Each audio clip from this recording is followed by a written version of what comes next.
എന്തായാലും നനഞ്ഞിറങ്ങിയില്ലേ. അമ്മയുടെ മനസ്സ് കയ്യിലെടുക്കണം. ആ പൂവും വെള്ളവും ഇനി തന്നെ.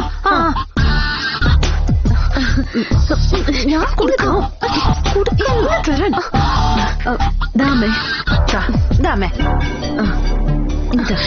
അമ്മയുടെ കൊടുത്തോളാം ഞാൻ. ദാമേ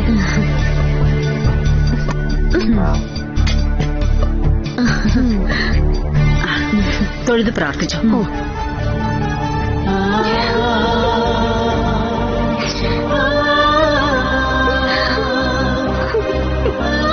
എടോ, അമ്മ ആട്ടി ഓടിച്ചെന്നും പറഞ്ഞ് താനിങ്ങനെ കരയാതെ. അല്ലെങ്കിൽ എപ്പോഴും പൂജാമുറി കയറുമ്പോ ഞാൻ അടുത്ത് വേണമെന്ന് നിർബന്ധം പിടിക്കുന്നത് അമ്മ. ഇപ്പോ എന്നെ കാണുന്നത് പോലും വെറുപ്പായി തുടങ്ങി. ഞാനവിടെ നിന്നാ പൂജ ഫലിക്കില്ല എന്ന്. ഈ ഡ്രസ്സിൽ തന്നെയാ ഞാൻ ഇതിനു മുൻപും അവിടെ നിന്നിരുന്നത്. അതെ, കുറ്റം പറയാൻ തീരുമാനിച്ചിരിക്കുന്ന ഒരാൾക്ക് പ്രത്യേകിച്ച് കാരണമൊന്നും വേണമെന്നില്ല. പിന്നെ അമ്മ നോക്കുമ്പോ ധാവണി അതിനൊരു കാരണമായി. ഞാൻ ആ മുഷിഞ്ഞത് തന്നെ ഇട്ട മതിയായിരുന്നു. അത് ഇട്ടുകൊണ്ട് പൂജാമുറിയുടെ മുന്നിൽ വരുന്നത് എങ്ങനെയാന്ന് കരുതിയിട്ട. എടോ, പൂജയുടെ കാര്യം അമ്മയോട് പറഞ്ഞ് ഞാൻ പരിഹരിച്ചോളാം. പക്ഷേ അതിനു മുമ്പ് പരിഹരിക്കേണ്ട വിഷയം ഡ്രസ്സിന്റേതാണ്. കുറച്ചു മുന്നേ അവന്തി എന്നോട് പറഞ്ഞതേ ഉള്ളൂ, തനിക്ക് വീട്ടിലിടാൻ കുറച്ച് ഡ്രസ്സ് എടുക്കണമെന്ന്. അയ്യോ, ഞാൻ അവന്തിയോടൊന്നും പറഞ്ഞിട്ടില്ല. അവന്തിയോട് താൻ പറഞ്ഞു എന്നല്ല. താനൊരു കാര്യം ചെയ്യ്, പെട്ടെന്നൊന്ന് റെഡിയാവും. നമുക്ക് പോയി തനിക്ക് കുറച്ച് ഡ്രസ്സ് വാങ്ങാം. വേണ്ട. പിന്നെന്താ പരിപാടി? സ്ഥിരമായിട്ട് ഈ ധാവണി കൊടുത്ത് അമ്മയുടെ മുന്നിൽ ചെന്ന് ചാടാനോ? അല്ല സർ, 2-3 ഉണ്ടല്ലോ, അത് ഞാൻ സൂക്ഷിച്ചുപയോഗിക്കുകയാണെങ്കിൽ. അങ്ങനെ സൂക്ഷിച്ചുപയോഗിച്ചാലേ ആളുകൾ എന്ത് പറയുന്നറിയോ? താൻ ഒരു ദരിദ്രവാസിയുടെ ഭാര്യയാണെന്ന്. എനിക്ക് ആ ചീത്തപ്പേര് കേൾപ്പിക്കണോ? ഞാൻ പറഞ്ഞ പോലെ നീ പെട്ടെന്ന് റെഡിയാവുക. നമുക്ക് പെട്ടെന്ന് പോയി എടുത്തിട്ട് വരാം. സർ, അമ്മയോടും അച്ഛനോടും ചോദിക്കാതെ ഞാൻ പുറത്തേക്ക്. അമ്മയോടും അച്ഛനോടും ചോദിക്കാതെ തന്നെ പുറത്തേക്ക് കൊണ്ടാനുള്ള അധികാരം എനിക്കിപ്പോ ഉണ്ട്. ആ അധികാരത്തെ ചോദ്യം ചെയ്യാൻ ഈ വീട്ടിലുള്ള ആരും വരില്ല.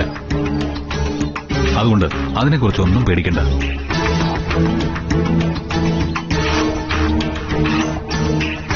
അപ്പോ എങ്ങനെ, താൻ റെഡിയാവുന്നോ അതോ ഞാനൊരല്പം കടുപ്പത്തി പറയണോ? വേണ്ട.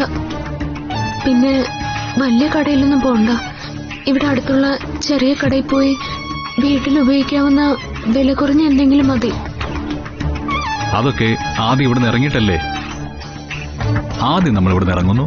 തന്റെ ഇഷ്ടത്തിനല്ല, എന്റെ ഇഷ്ടത്തിന് തനിക്ക് ആവശ്യമുള്ള ഡ്രസ്സുകൾ എടുക്കുന്നു. പിന്നെ അമ്മയായിട്ടുള്ള പ്രശ്നം, അത് കൈകാര്യം ചെയ്യേണ്ട രീതി എനിക്ക് നല്ല നിശ്ചയമുണ്ട്. ഞാനത് ചെയ്തോളാം.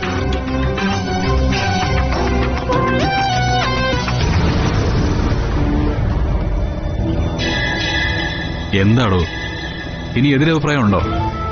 ഇല്ല, ഞാൻ വരാം. ഇനി ഒരിക്കലും ഇക്കാര്യത്തിൽ അമ്മയുടെ ചീത്ത കേൾക്കാൻ എനിക്ക് വയ്യ.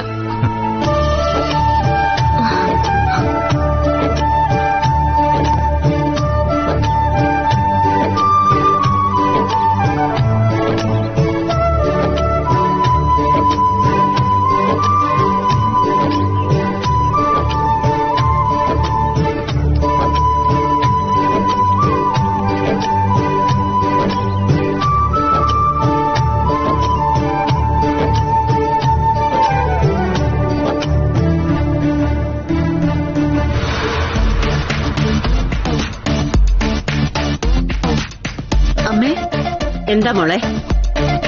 അമ്മ അമ്പലത്തിൽ പോന്നില്ലേ? ഉണ്ട്. അല്ല, ആരുടെ കൂടെയാ?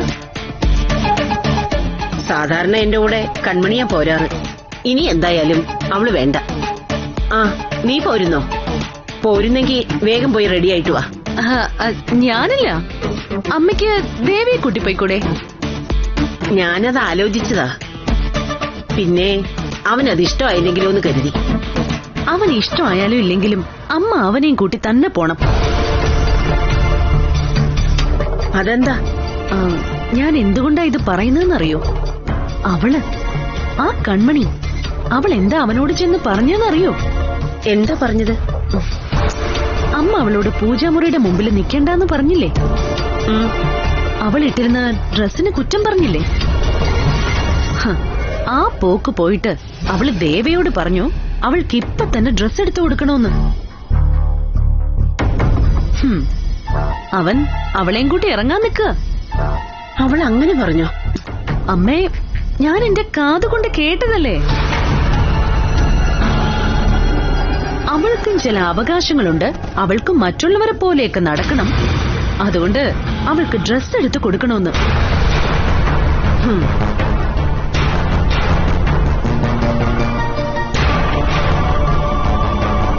അതിന് അമ്മയുടെ മോൻ പറഞ്ഞ മറുപടി എന്താണെന്നറിയോ? എന്താ? അല്ലെങ്കിൽ അത് വേണ്ട.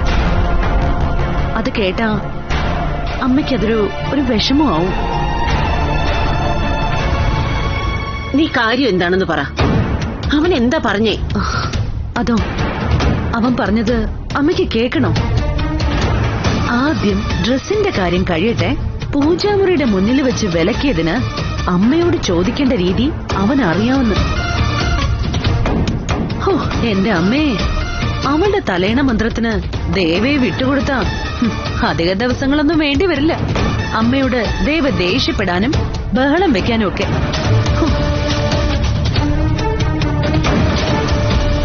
ഈശ്വര, ഇവളിത് എന്തുദ്ദേശിച്ച? അമ്മേ, അവൾക്കറിഞ്ഞൂടെ അവൾക്കൊരു യോഗ്യതയില്ല, അവന്റെ കൂടെ നടക്കുമ്പോ ഒരു ചേർച്ചയില്ലാന്നൊക്കെ. അപ്പോ എങ്ങനെയെങ്കിലുമൊക്കെ കടിച്ചു തൂങ്ങിക്കിടക്കാൻ എന്താ മാർഗം? എന്തെങ്കിലുമൊക്കെ പറഞ്ഞുകൊടുത്ത് അമ്മയെയും ഞങ്ങളെയൊക്കെ ദേവിയിൽ നിന്നും അകറ്റുക. ഹോ, അത് തന്നെയാ ഉദ്ദേശം.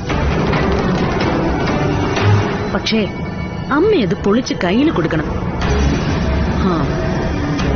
ഇന്നിപ്പോ അവൻ അവളെയും കൂട്ടി ഡ്രസ് എടുക്കാൻ പോണ്ട. അല്ല, ഞാനത് അമ്മ ഇതൊന്നും അറിഞ്ഞതുപോലെ ഭാവിക്കണ്ട. അമ്മയ്ക്ക് അമ്പലത്തിൽ പോവാൻ അവൻ കൂട്ടുവരണമെന്ന് പറയുക. അതോടുകൂടി അതങ്ങ് മുടങ്ങിക്കൊള്ളൂ.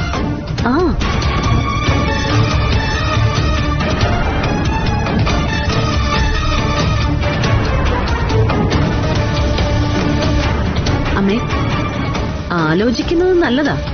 പക്ഷേ വിട്ടുകൊടുക്കാനാണ് തീരുമാനമെങ്കില് പിന്നെ കാലാകാലം അമ്മ സങ്കടപ്പെടേണ്ടി വരും. ഒരു വേലക്കാരുടെ കഴുത്തില് അമ്മയുടെ മകൻ ഒരു മിന്നി കെട്ടിയത് തന്നെ ഒരു നാണക്കേടാ. അതിലും നാണക്കേടാ അമ്മയുടെ നെഞ്ചിൽ നിന്നും അവള് ദേവയെ തട്ടിക്കൊണ്ടുപോകുന്നത്. അതോർത്തോ?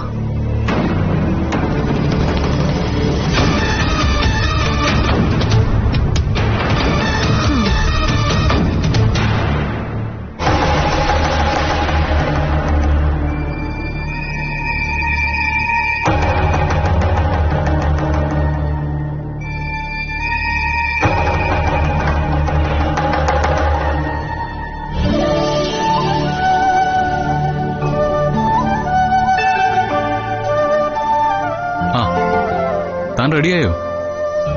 ഈ ഡ്രസ് കുഴപ്പമുണ്ട് സർ? ഹേയ്, കുഴപ്പമൊന്നുമില്ല. വേണമെങ്കില് ഇതൊക്കെ തനിക്ക് വീട്ടിൽ നിൽക്കുമ്പോ ഉപയോഗിക്കാം. ചേച്ചിമാരൊക്കെ ഇങ്ങനത്തെ ഡ്രസ്സല്ലേ വീട്ടിൽ ഉപയോഗിക്കുന്നേ?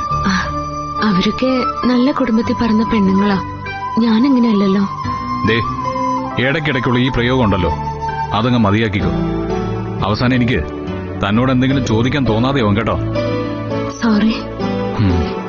പെട്ടെന്ന് റെഡിയാവുക. വരുന്നു സർ.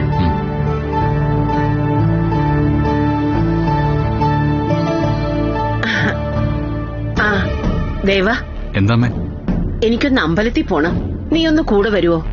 അമ്മേ, ഞാൻ കൺമണിയെക്കുട്ടി കുറച്ച് ഡ്രസ് എടുക്കാൻ പുറത്തു പോകാൻ ഇറങ്ങിയതാ. എന്നാ വേണ്ട, നിന്റെ കാര്യങ്ങൾ നടക്കട്ടെ. ഞാൻ എങ്ങനെയെങ്കിലും പൊയ്ക്കോളാം. അല്ലമ്മേ. അല്ലെങ്കിലും എല്ലാ കാലത്തും താങ്ങും തണലുമായി ചിലരെങ്കിലും കൂടെ ഉണ്ടാവുമെന്ന് കരുതുന്ന നമ്മളാ വിധികള്. ആരെ ആശ്രയിക്കാതെ ജീവിച്ചു പോവാൻ ഈശ്വരൻ ഭാഗ്യം തന്നാ മതിയായിരുന്നു. നീ പൊയ്ക്കോ. അമ്മേ, ഞാൻ കൂടെ വരാം. നമുക്കൊന്നിച്ചു പോവാം. ആ കൺമണി, എനിക്കൊന്ന് അമ്മയുടെ കൂടെ അമ്പലത്തിൽ പോണം. അമ്മേ, ഞാൻ വരാം അമ്മേ. വേണ്ട ദേവാ, നിനക്ക് വരാൻ പറ്റുമെങ്കിൽ നീ വാ, ഞാൻ താഴെ ഉണ്ടാവും.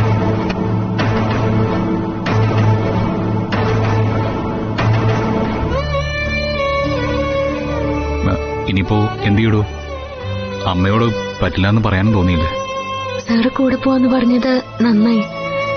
എന്നെ കൂട്ട് വിളിക്കില്ലെന്ന് എനിക്കറിയായിരുന്നു. അതാ സാറ് പുറത്തു പോവാന്ന് പറഞ്ഞപ്പോ ഞാൻ റെഡിയായത്. സാർ അമ്മയുടെ കൂടെ ചെല്ല്, അമ്മയ്ക്ക് സന്തോഷാവട്ടെ. ഞാൻ പോവാം, പക്ഷേ നമ്മൾ തമ്മിൽ ഒരു കണ്ടീഷൻ ഉണ്ടാവണം. എന്ത് കണ്ടീഷൻ? താൻ പോയി തനിക്ക് ആവശ്യമുള്ള ഡ്രസ് എടുത്തോളാന്ന്. ഞാനോ? തനിച്ചോ? തനിച്ചാവണമെന്ന് നിർബന്ധമില്ല. ഇവിടുന്ന് ആരെങ്കിലും കൂട്ടിക്കോ, അല്ലെങ്കിൽ കനവുണ്ടല്ലോ, ഒന്ന് കൂടെ വരാൻ പറ. അതൊന്നും വേണ്ട സർ, നമുക്ക് പിന്നെ എപ്പോഴെങ്കിലും പോയി എടുക്കാം. ഹേയ്, അതൊന്നും ശരിയാവില്ല. താൻ പോയി ഡ്രസ് എടുക്കാമെന്ന് ഉറപ്പ് പറഞ്ഞാൽ മാത്രമേ അമ്മയുടെ കൂടെ ഞാൻ അമ്പലത്തിൽ പോകും. അയ്യോ സർ, അമ്മയുടെ കൂടെ പോകുന്നത് മുടക്കാൻ പാടില്ല. എങ്കിലേ ഡ്രസ് എടുക്കുന്നതും മുടക്കാൻ പറ്റില്ല. തനിക്ക് കാർഡ് ഉപയോഗിക്കാൻ അറിയോ? എന്ത് കാർഡാ sir? Debit card, ATM card എന്നൊക്കെ പറയില്ലേ, അത് തന്നെ. അയ്യോ, ഞാൻ ഇന്ന് വരെ അതൊന്നും കൈ കൊണ്ട് തൊട്ടിട്ടില്ല. അത്രയ്ക്ക് അറപ്പുള്ള സാധനമൊന്നും അല്ല, മനുഷ്യന് ഉപയോഗമുള്ളതാ. ഡ്രസ് എടുത്തു കഴിഞ്ഞിട്ട് താൻ ഈ കാർഡ് കൗണ്ടറിൽ കൊടുത്താൽ മതി. അയ്യോ, അതിന്റെ നമ്പറൊക്കെ അടിച്ചു കൊടുക്കണ്ടേ സർ? ഓ മഹാഭാഗ്യം, അത്രയെങ്കിലും അറിയാലോ. പിൻ നമ്പർ അടിച്ചു കൊടുക്കണം, അത് ഞാൻ പറഞ്ഞുതരാം. അയ്യോ വേണ്ട സർ, എന്നെ കൊണ്ട് നടക്കില്ല. നടക്കണം. സത്യം പറഞ്ഞ ഇതൊരു പരീക്ഷണം കൂടിയാണെന്ന് കരുതിക്കോ. സ്വന്തം കാലിൽ നിൽക്കാൻ തനിക്ക് സാധിക്കുമോ എന്നുള്ള എന്റെ ഒരു പരീക്ഷണം. ഞാൻ അമ്പലത്തിൽ പോയിട്ട് തിരിച്ചു വരുമ്പോ ഡ്രസ് എടുത്ത് താനും ഇവിടെ തിരിച്ചു വന്നിരിക്കണം. ഓക്കെ അല്ലേ? ദാ കാർഡ് പിടിക്കും. ദേ, ഇനി ഇതിലൊരു നോ ഇല്ല. ഞാൻ അമ്പലത്തിൽ പോകുന്നു, താൻ ഡ്രസ് എടുക്കാൻ പോകുന്നു, ബാക്കിയൊക്കെ നമ്മൾ തിരിച്ചു വന്നിട്ട്. താനിത് പിടിക്കുക. പിൻ നമ്പർ ഞാൻ എഴുതിത്തരാം, താൻ വാ, പിടിക്കുക.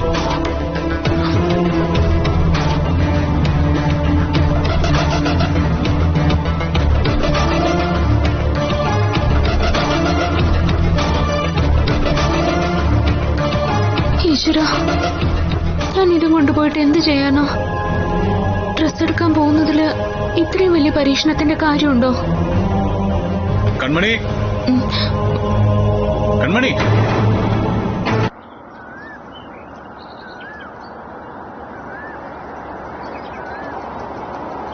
നീ വണ്ടിയൊന്ന് നിർത്ത്.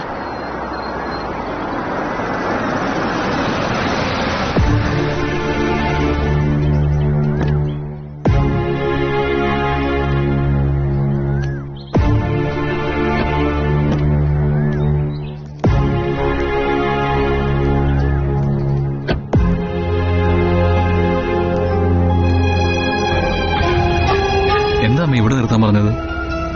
അമ്പലത്തിലേക്ക് നീ ദൂരമുണ്ടല്ലോ. നീ പൊയ്ക്കോ. എന്തു പറ്റിയമ്മേ? നമ്മൾ പോകുന്നത് അമ്പലത്തിലേക്കാ. അപ്പോ മനസ്സ് ശുദ്ധമായിരിക്കണം. മനസ്സിൽ ചവിച്ചുകൊണ്ടാ നീ എന്റെ കൂടെ വരുന്നതെങ്കിൽ ഇവിടുന്ന് ഞാനങ്ങ് തനിച്ചു പോയിക്കോളാം. അമ്മ എന്തീ പറയുന്നേ? അമ്മയെ ശപിക്കാനോ? ഞാനോ? എന്തിനാ അത്? നിങ്ങള് ഒന്നിച്ച് പുറത്തു പോകാൻ നിന്നതല്ലേ, ഞാനത് മുടക്കിയില്ലേ? ഓ, ഡ്രസ് എടുക്കാൻ പോണ കാര്യമാണോ? അത് കൺമണിയോട് പോയി എടുക്കാൻ ഏൽപ്പിച്ചിട്ടാ ഞാൻ ഇങ്ങോട്ട് വന്നത്. അതവിടെ തീർന്നു. അവളിപ്പോ ഡ്രസ് എടുക്കണമെന്ന് നിന്നോട് വന്ന് ആവശ്യപ്പെട്ടത് എന്തുകൊണ്ടാണെന്ന് നിനക്കറിയോ? എന്താ?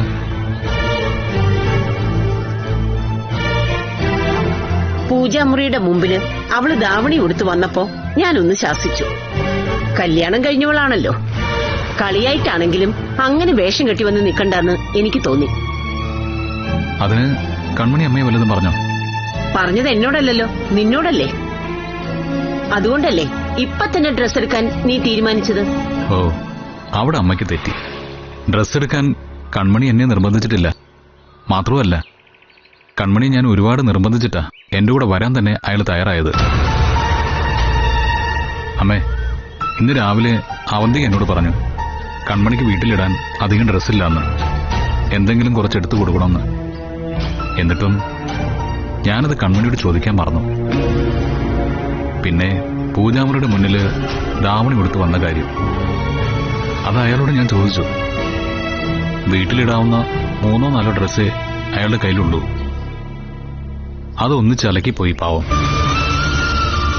നനഞ്ഞതിട്ട് അമ്മയുടെ അടുത്ത് പൂജാമുറിയിലേക്ക് വരാൻ പറ്റില്ലല്ലോ.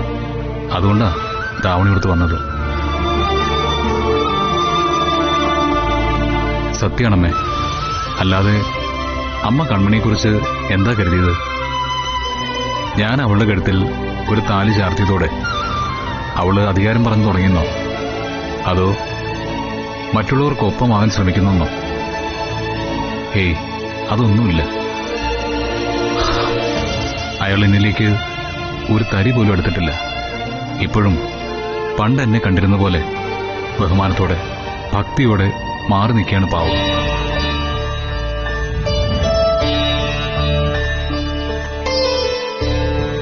അമ്മയോട് ഞാൻ ഒരു കാര്യം പറയുന്നുള്ളൂ. കൺമണിയെ വെറുക്കാൻ അവകാശമില്ലെന്ന് ഞാൻ പറയുന്നില്ല. അത് അമ്മയുടെ ഇഷ്ടം. പക്ഷേ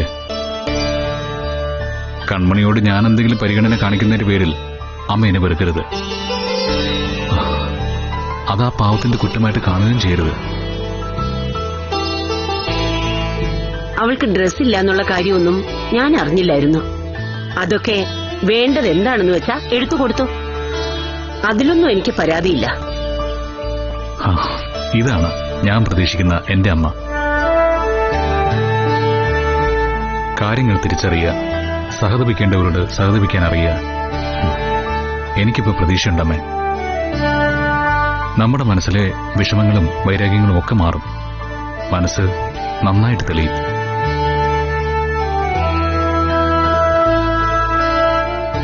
അമ്മേ, അമ്മയ്ക്കും കൺമണിക്കിടയില് ശരിക്കും സംഭവിച്ചെന്താണെന്ന് അറിയൂ? ഈ അന്തം വിട്ട് സ്നേഹിക്കുന്നവർ തമ്മിൽ ചെറിയൊരു അസ്വസ്ഥത വന്നാ ഒരന്തവും ഇല്ലാതെ അതങ്ങ് വലുതാവും. കരഞ്ഞും പറഞ്ഞും ഒരു ദിവസം അത് താനെ ഇല്ലാണ്ടാവുകയും ചെയ്യും. അത് മാറുമ്പോ മാറട്ടെ. അമ്മ വാ, നമുക്ക് അമ്പലത്തിലേക്ക് പോവാം.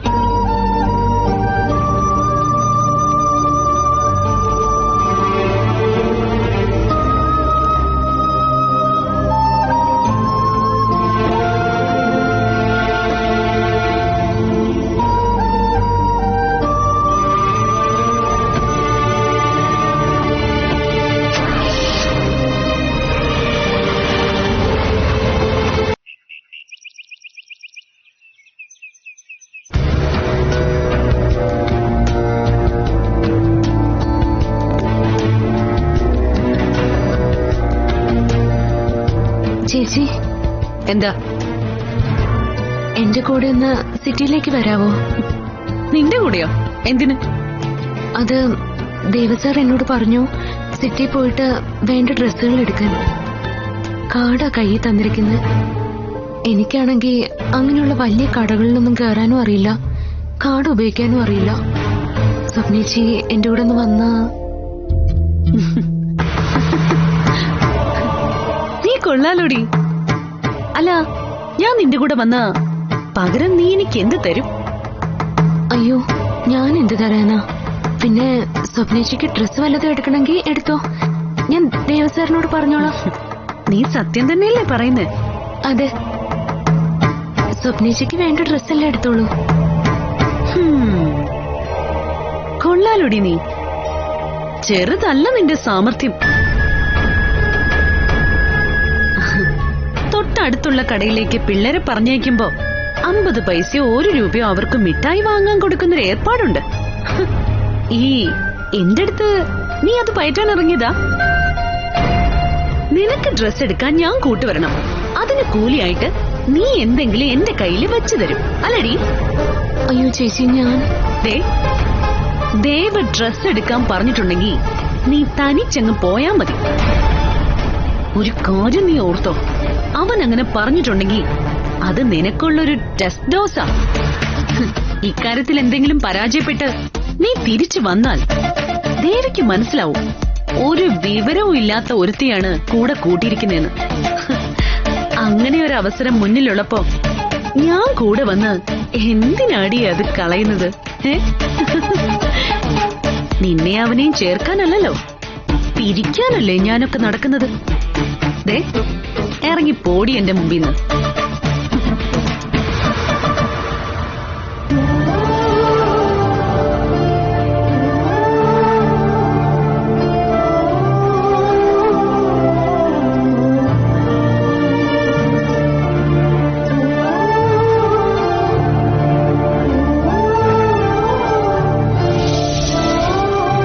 ടൗണിലേക്ക് ഒറ്റയ്ക്ക് പോവാന്ന് പറഞ്ഞാ എനിക്ക് ചിന്തിക്കാൻ പോലും പറ്റില്ല ചേച്ചി. സ്വപ്നീച്ചയ്ക്ക് വരാൻ പറ്റില്ല എന്ന് പറഞ്ഞു. അതാ ഞാൻ.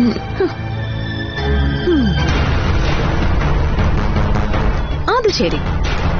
അപ്പോ സ്വപ്ന പറ്റില്ല എന്ന് പറഞ്ഞ കാര്യം ഞാൻ ചെയ്യണോ അല്ലേ? എനിക്ക് നിങ്ങളൊക്കെയല്ലേ ഉള്ളൂ ചേച്ചി. ഞാൻ വേറെ ആരോടാ പറയൂ? അയ്യോ, നീ അങ്ങനെ അങ്ങ് ചെറുതാവല്ലേ. അച്ഛനും അമ്മയും ഇടയ്ക്കിടയ്ക്ക് പറയുമായിരുന്നല്ലോ ഈ നാട്ടിലുള്ളവർക്ക് നിന്നെ അങ്ങ് വലിയ കാര്യമാണെന്ന്. നീ നേരെ പുറത്തോട്ടിറങ്ങി നിക്ക്. എന്നിട്ട് എല്ലാവരോടുമായി വിളിച്ചു പറയണം, ഞാൻ ദേവ പറഞ്ഞിട്ട് ഡ്രസ് എടുക്കാനായി സിറ്റിയിലോട്ട് പോവാണ്, ആരൊക്കെയാണ് നിന്റെ കൂടെ വരുന്നതെന്ന് ചോദിക്കേ. അപ്പൊ കാണാം നാട്ടുകാരുടെ ഒരു നിര. എന്തിനാ ചേച്ചി കളിയാക്കുന്നത്? ദേ കളിയാക്കിയെന്നോ? ദേ ഇപ്പൊ ചോദിച്ചതിരിക്കട്ടെ. ഇനി ഇതുപോലെ എന്തെങ്കിലും കാര്യമായിട്ട് എന്റെ മുന്നിലോട്ട് വന്നിട്ടുണ്ടെങ്കിൽ നിന്റെ ഈ മുടിക്കുത്തിന് പിടിച്ചിട്ട് നിലത്തിട്ട് വലിച്ചഴക്കി ഞാൻ. ഇവൾക്ക് ഡ്രസ് എടുത്ത് സുന്ദരിയാവുന്നതിന് ഞങ്ങള് കാവൽക്കാരായിട്ട് കൂടെ പോണോന്ന്. നടന്നത് തന്നെ.